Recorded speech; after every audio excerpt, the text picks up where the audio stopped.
fato, sem fé era impossível agradar a Deus, porquanto é necessário que aquele que se aproxima de Deus creia que Ele existe e que se torna galardoador do que os buscam. Exploradora Carol! Que susto, exploradora Carol! Esse versículo que você leu tem tudo a ver com o nosso terceiro herói da fé de hoje! É verdade! Olha, o seu nome tem origem no hebraico e significa descanso. Já sabe quem é? Ainda não, tem mais dica? Tem! Por favor, né? Ele é conhecido por ser um homem irrepreensível. Significa que não tinham do que o acusar. Já sabe? Quase. Mais uma dica, por favor. Em 2 Pedro, capítulo 2, versículo 5, ele é conhecido como pregador da justiça! Já sei quem é. Já. Mas eu não vou contar. Vou deixar para o explorador Eric te contar.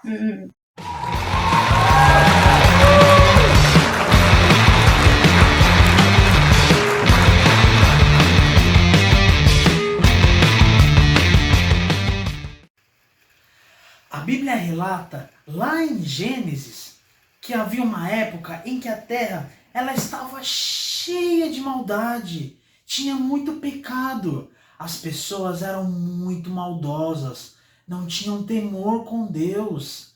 Elas faziam muita coisa errada e Deus se entristecia muito. E era tanto pecado, mas tanto pecado, que Deus decidiu destruir tudo.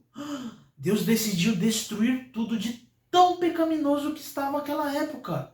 Era muito pecado. E aí Deus decidiu destruir tudo com um grande dilúvio, com chuvas fortes. Decidiu destruir tudo. Mas havia um homem justo que vivia na terra. O nome dele era Noé. A Bíblia diz que Noé era o único homem justo que vivia. E aí então Deus chegou para Noé e falou assim: Noé, eu quero que você construa uma arca e que você abrigue nessa arca um casal de cada espécie de animal. E Noé, como era temente a Deus, obedeceu. Noé foi lá, construiu a arca, construiu uma arca gigante, uma arca imensa. E quando Deus mandou o dilúvio, Noé abrigou os animais, cada espécie de animais, e abrigou a sua família também, assim obedecendo a ordem de Deus. E Noé e sua família e os animais ficaram todos seguros. Olha só o que a Bíblia diz, lá em Hebreus, no capítulo 11, versículo 7. Olha só o que a Bíblia diz.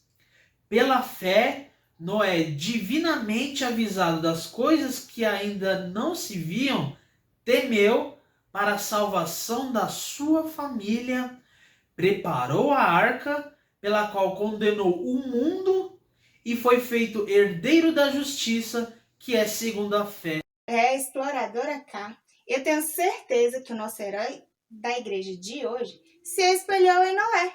Por quê? Afinal de contas, ele se tornou um grande pregador. Será que você já sabe quem é? Não. Certa vez, ele falou algo muito famoso. Ele disse: nós somos as Bíblias que o mundo está lendo. Nós somos os sermões que o mundo está prestando atenção. Agora ficou fácil. Esse eu sei. Ah! Mas não vou contar. Quem vai falar é o Explorador Class.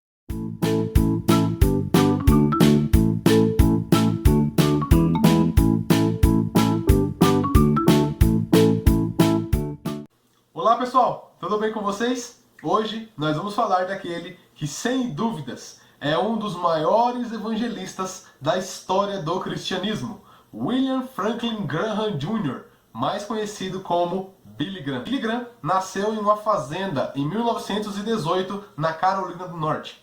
Aos 16 anos de idade, participa de uma reunião onde estava o evangelista viajante Mordecai Ham.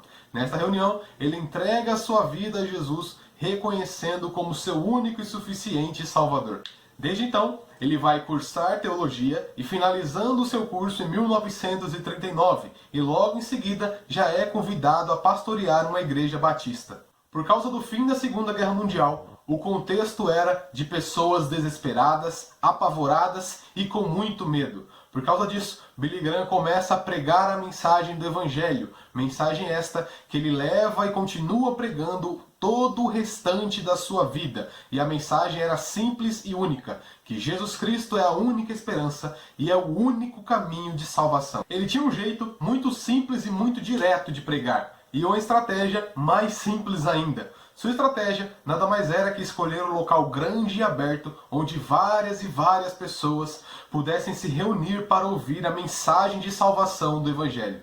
Por exemplo, em 1949, em um estacionamento em Los Angeles, ele armou tendas de circo para pregar a mensagem do Evangelho. E a cada dia que passava do evento, o número de pessoas que iam lá para ouvi-lo pregar aumentava ainda mais. Ele começou a fazer esses eventos em vários locais dos Estados Unidos e chamava esses eventos de cruzadas, onde milhares de pessoas vinham ouvi-lo pregar.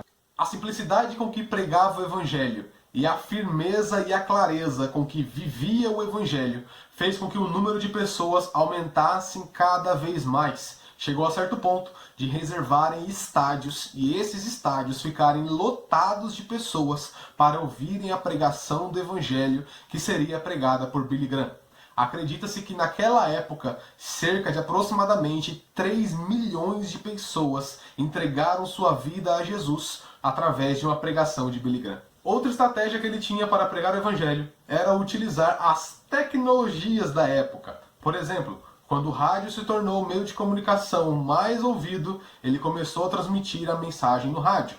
Quando foi o cinema, ele começou a produzir filmes para o cinema com a mensagem do Evangelho. E quando foi a TV, ele começou a transmitir as suas pregações na TV. Embora Billy Graham ficasse muito famoso e conhecido, ele não buscava a fama, ele não buscava falar de si mesmo. Ele buscava e lutava que a sua vida e a sua pregação se mantessem fiéis à palavra do Evangelho, que é Jesus Cristo é a única salvação. As cruzadas evangelísticas de Billy Graham começaram a ir para outros países, a ponto de que, numa época onde existia uma rivalidade entre Estados Unidos e União Soviética, Billy Graham é convidado pela União Soviética a pregar o Evangelho lá. Ele é convidado a pregar o Evangelho na Coreia do Norte. E também pela Rainha Elizabeth II, ele é convidado a pregar o Evangelho no Reino Unido, onde cerca de 1 milhão de pessoas ouviram a pregação do Evangelho através dele. Acredita-se que ele pregou em cerca de 185 países, mas a mensagem de Billy Graham também começou a atravessar o lado político, onde desde o início do seu ministério, lá por volta dos anos 40, até a sua morte em 2018, todos os presidentes dos Estados Unidos o respeitavam e pediam conselhos para ele. Billy Graham morre em 2018, com 99 anos. Nenhum escândalo envolvendo seu nome. E deixa um legado de que a mensagem pura e simples do Evangelho, de que Jesus Cristo é o único meio de salvação, pode e tem poder para salvar muitas pessoas. Muitas de suas frases se tornaram famosas e conhecidas, como por exemplo, Cristo chama pessoas comuns para viver coisas extraordinárias. Outro exemplo é, a Bíblia é mais atual que o jornal de amanhã. Mas uma muito marcante, pelo menos para mim, é que no momento muito importante dos Estados Unidos, que o homem pisa na Lua, Billy Graham diz o seguinte: o evento mais importante não foi o homem subir e pisar na Lua, mas sim Deus descer e pisar na Terra. Escolhi seguir a Cristo, ser fiel ao seu querer, sim. Vou mostrar o meu amor por Ele, com o meu modo de viver. Eu já sei que não é fácil, mas é hora de escolher. Pra agradar a Jesus Cristo, vou ouvir e obedecer. Escolhi seguir a Cristo, ser fiel ao seu querer, sim. Vou mostrar o meu amor por Ele,